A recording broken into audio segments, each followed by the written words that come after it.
गजाननं भूतगणाधिसेवितं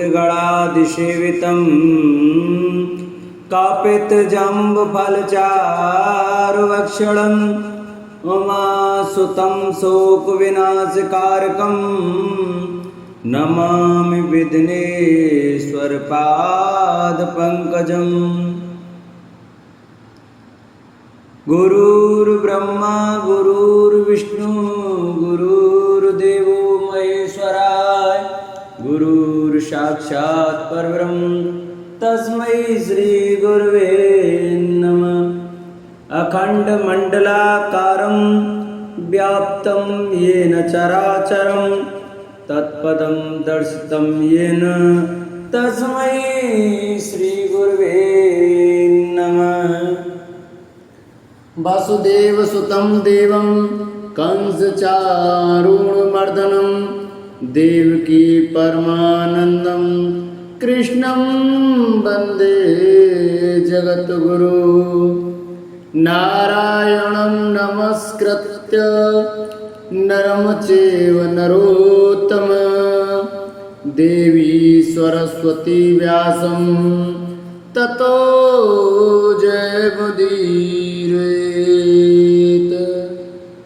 सूत जी कहते हैं, हे सौनकादि ऋषियों, वैशंपा मुनि जी ने कहा, जन्मेजय, इस प्रकार अयोनिज मानसिक प्रजाओं की रचना हो जाने पर वह आपव प्रजापति ब्रह्मा ही अपनी देह के दो भाग करके एक भाग से मनु नामक पुरुष बन गए और उन्होंने देह के दूसरे भाग से बनी हुई आयोनिजा शत्रुपा को पत्नी के रूप में स्वीकार किया। महाराज, अपनी महिमा से भूलोक को व्याप्त करके स्थित हुए मनु के धर्म से ही उनकी पत्नी शत्रुपा की उत्पत्ति हुई। वह शत्रुपा 10,000 वर्षों तक परम दुष्कर तप करके संतान की कामना से तप से चमकते हुए अपने स्वामी बैराज पुरुष के पास आई। तात वे पुरुष ही स्वयंभुव मनु कहे जाते हैं। उनका सतयुग, त्रेता, द्वापर और कलयुग 71 चतुर्युगों का समय इस संसार में मनवंतर कहलाता है। यह मनवंतर संध्या और संध्यांश के कारण 71 चतुर्युगों से भी कुछ अधिक समय का होता है। बैराज पुरुष मनु से उनकी पत्नी शत्रुपा ने वीर नामक पुत्र को जन्म दिया और वीर से उनकी पत्नी काम्या ने प्रियव्रत तथा उत्तानपाद को उत्पन्न किया। माबाओ कर्दम प्रजापति की एक काम्या नाम वाली पुत्री थी। उस काम्या के सम्राट कुक्षी, विराट और प्रभु नामक 4 पुत्र उत्पन्न हुए। उस काम्या ने प्रियव्रत को पति रूप में पाकर इन पुत्रों को उत्पन्न किया था। प्रजापति अत्रि ने उत्तानपाद को पुत्र रूप में ग्रहण कर लिया। उत्तानपाद ने उनकी पत्नी सुनता से 4 पुत्रों को उत्पन्न किया। धर्म की एक सुनता नाम से प्रसिद्ध सुंदर कट वाली पुत्री थी। वह धर्म के यहाँ अश्वमेघ यज्ञ से प्रकट हुई थी। यही कल्याणकारिणी सुनता ध्रुव की माता थी। प्रजापति उत्तानपाद ने सुनता नाम वाली पत्नी से ध्रुव कीर्तिमान शांत स्वरूप शिव और अश्वपति नामक पुत्र को उत्पन्न किया था। भरतवंशी महाराज ध्रुव ने, जिनका नाम महायश है, उन भगवान नारायण को पाने की इच्छा से 3000 वर्ष तक यज्ञ किया था। प्रजापालक भगवान ब्रह्मा विष्णु ने ध्रुव पर प्रसन्न होकर उनको सप्त ऋषियों के सम्मुख एक अलौकिक अचल स्थान प्रदान किया। ध्रुव की बड़ी भारी समृद्धि और महिमा को देखकर देवता और असुरों के आचार्य शुक्राचार्य ने इस श्लोक का गान किया। इन ध्रुव के तपोबल को देखकर आश्चर्य होता है। इनका शास्त्र ज्ञान भी विस्मय विमुग्ध कर देता है और इनकी शक्ति भी अद्भुत है। तभी तो ये सप्तऋषि भी इनको अपने आगे स्थापित करके स्थित थे। उन ध्रुव से शंभु नाम वाली स्त्री ने श्लिष्टि और भव्य नामक पुत्र को उत्पन्न किया। श्लिष्टि से स्वाच्छा नाम की पत्नी ने रिपु, रिपुंजय, पुण्य, ब्रकल और ब्रकतेजा 5 निष्पाप पुत्रों को उत्पन्न किया।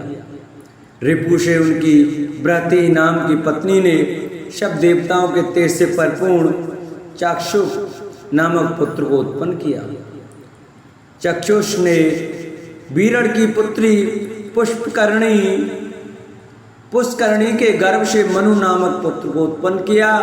बैराज प्रजापति के वंश में उत्पन्न हुए इन परम तेजस्वी मनु से महात्मा अरण्य की पुत्री नटवला द्वारा 10 श्रेष्ठ पुत्र उत्पन्न हुए। उरु, पुरु, शतद्रम, तपस्वी, सत्यवान, कवि, अग्रिष्टूत, अत्रिरात और सुदुम, ये 9 और 10वां अभिमन्यु। ये नटवला के पुत्र कहे जाते हैं। अरु से अग्नि की कन्या ने अंग सुमना, ख्याति, क्रतु, अंगिरा और गय नामक उत्तम कांति वाले 6 पुत्रों को उत्पन्न किया। अंग से मृत्यु की पुत्री सुनीता ने बैन नामक एक पुत्र को उत्पन्न किया था। बैन अत्याचारी था, देवता धर्म आदि से द्रोह रखता था। अतएव ऋषियों को उस पर बड़ा क्रोध आया। ऋषियों के कोप से नष्ट हुए बैन के दाहिने हाथ को मुनियों ने संतान उत्पन्न करने के लिए मथा, तब मुनियों के मथे हुए बैन के दाहिने हाथ से प्रथु की उत्पत्ति हुई। ऋषियों ने उसको देखकर कहा, यह प्रथु प्रजाओं को प्रसन्न करेगा और इस महातेजस्वी को उत्तम यश की प्राप्ति होगी। तब वे क्षत्रिय जाति में प्रथम उत्पन्न हुए। बैन के पुत्र प्रथु धनुष, कवच और तलवार धारण कर अपने तेज से डाकू, अधर्मी आदि दुष्ट पुरुषों को भस्मसा करते हुए इस पृथ्वी की रक्षा करने लगे। प्रथु राशु यज्ञ में अभिषिक्त होने वाले राजाओं में प्रथम भूपित हैं। उन्हीं के यज्ञ में अग्नि से राजाओं की स्तुति करने में, चतुर्सूत तथा राजाओं की वंशावली पढ़ने में प्रवीण मागध प्रकट हुए थे। भरतवंशी महाराज प्रजाओं को आजीविका देने की इच्छा वाले प्रथु ने देवता और ऋषियों की मंडलियों को साथ में ले गौरूपिणी पृथ्वी से अन्न आदि सकल वस्तुओं को दुहा था। प्रथु के समय पितर, दानव, गंधर्व, अप्सरा, सर्प, यक्ष, वृक्ष और पार्वती पर्वतों ने अपने अपने पात्रों में दोहा था। पृथ्वी ने उनको इच्छानुसार दूध दिया था और उस दूध से उन सब ने अपने प्राणों को धारण किया था।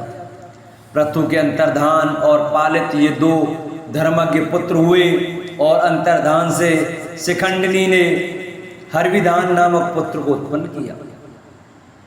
हरविधान ने अग्नि की पुत्री धिषणा ने प्राचीन वही शुक्ल, गय, कृष्ण, ब्रज और अजन नाम वाले 6 पुत्रों को उत्पन्न किया। महाराज भगवान प्राचीन वही जिन्होंने प्रजाओं का पालन एवं संवर्धन किया था, अपने पिता हर्षवर्धन से बढ़कर प्रजापालक हुए। जन्मेजय उनके यज्ञ करते समय बिछे हुए प्राचीन नाग्र कुश समस्त भूमंडल पर फैलकर उनके महत्व को प्रकट कर रहे थे। अतएव उनका नाम भगवान प्राचीन वरीहि है। महीपति प्रभु प्राचीन वरीहि ने बड़ा भारी तप करने के पश्चात समुद्र की पुत्री श्रवणा के साथ विवाह किया। प्राचीन वरीहि से समुद्र की पुत्री श्रवणा ने 10 पुत्र उत्पन्न किए। उन 10 का प्रचेता यह एक ही नाम था। वे सब धनुर्वेद के परगामी थे। ये सब प्रचेतागण एक साथ समान धर्म कर्म का आचरण करते थे और एक से शील वाले थे। उन्होंने समुद्र के जल में प्रवेश करके 10,000 वर्षों तक बड़ी भारी तपस्या की। जब प्रचेतागण तप कर रहे थे तब आरक्षित पड़ी हुई पृथ्वी को वृक्षों ने चारों ओर से ढक दिया। इससे प्रजा का नाश होने लगा।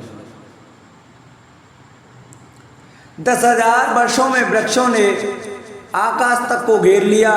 तब वायु का चलना बंद हो गया और प्रजाओं का चेष्टा करना, हाथ पैर हिलाना भी बंद होने लगा।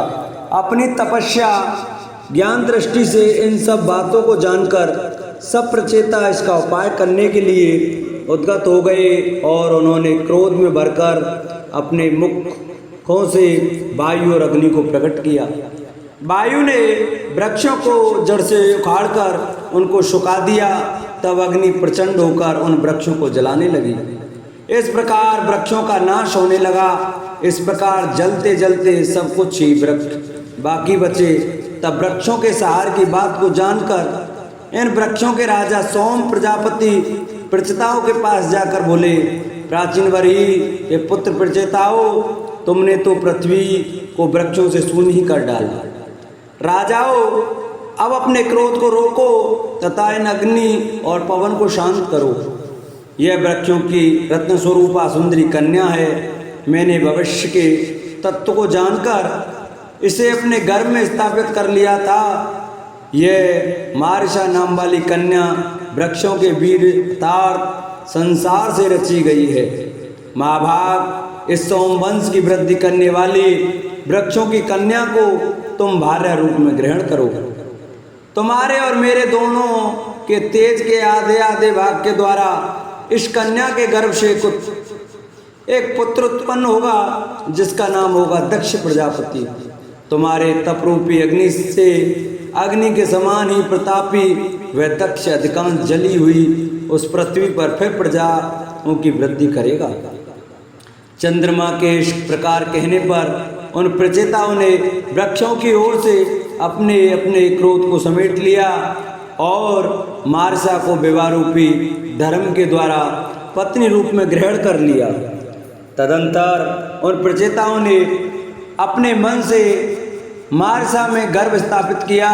भरतवंशी राजन, इस प्रकार चंद्रमा के अंश से 10 प्रचेताओं के द्वारा मारसा के गर्भ से मां तेजस्वी दक्ष प्रजापति उत्पन्न हुए।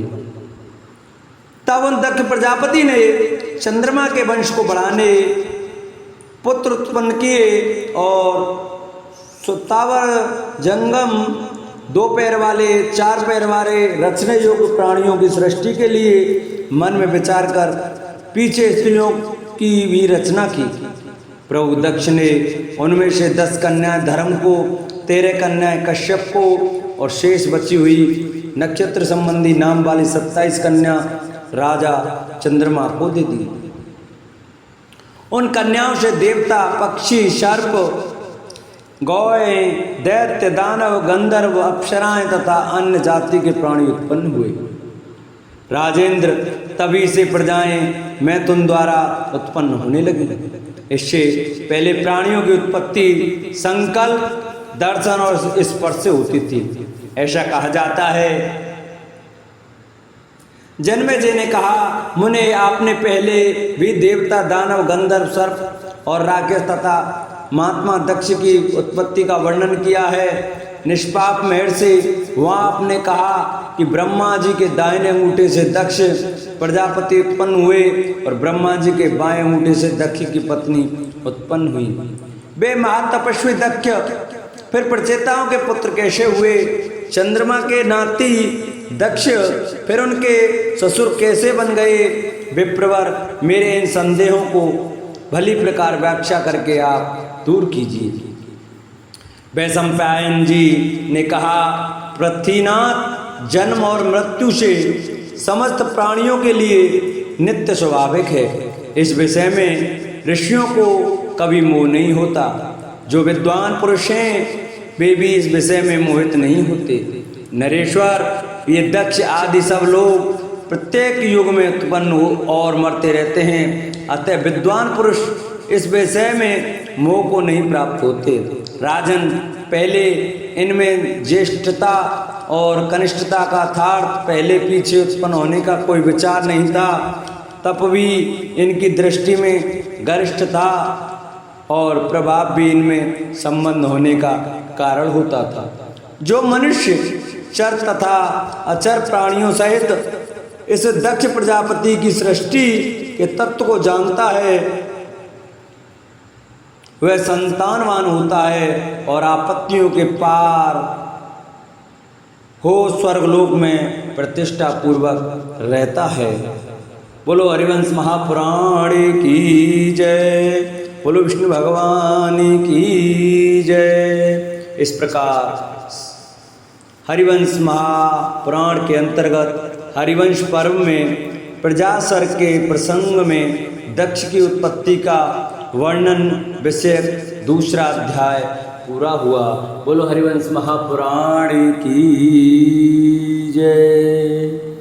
जिन भक्तों को हमारी कथा अच्छी लगी हो वो हमारी कथा को ज़्यादा से ज़्यादा शेयर करें, जिससे कि ज़्यादा से ज़्यादा भक्त सुन सकें और अपनी पुत्र प्राप्ति की मनोकामना पूरी कर सकें। तो हमारी वीडियो को ज़्यादा से ज़्यादा शेयर करके लाइक करें और कमेंट में ओम नमो भगवते वासुदेवाय अवश्य लिखें।